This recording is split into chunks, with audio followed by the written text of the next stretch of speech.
कैंची की तरह इसकी जुबान चलती है। क्या करूं मैं? किसकी जुबान की बात हो रही? तुम्हारी बहन की। शौहर से बदतमीजी की है, वो घर छोड़ के जा रहा है। तुम ही समझाओ इसे। बीवी ने ऐसा क्या कह दिया कि ये बात सबके सामने करनी पड़ रही है?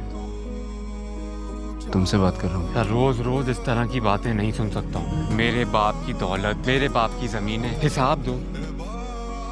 मुलाजिम तो नहीं हूँ ना, वो सब मुझसे बर्दाश्त नहीं होता है। अब्बा की जो बची कुची जमीनें हैं, हम लोग गुजारा कर लेंगे।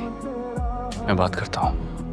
और जहाँ क्या हो गया तुम्हें? इतने ताने? तुम्हारा हस्बैंड है यार, सही कह रहे हो। कैसे सह पाता होगा ये सारी बातें? और चाचा जान हमारे बड़े हैं। तुम दोनों की शादी इस घर में इसीलिए कराई गई थी ताकि दोनों बहनें घर में रहे, नजरों के सामने रहे। इनसे तुम इस तरह बात नहीं कर सकती। ये तुम कह रहे हो जिनको तुमने बाबा की जिंदगी में बिजनेस से दूर कर दिया था?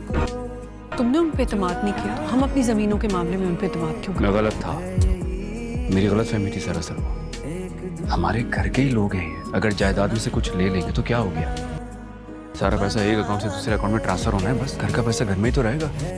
हमारे अपनों ने ही तो इस्तेमाल करना है सब कुछ। हमारे चचा के दो ही बेटे हैं, दोनों हमारे घर के दामाद हैं। हम इस तरह इनसे बात नहीं कर सकते हैं। तुम ये सोचो, मेरी गैर मौजूदगी में हमारा माल किसने संभाल के रखा? अगर हमारे चचा ना होते तो हमारा माल तो कुत्ते खा जाते।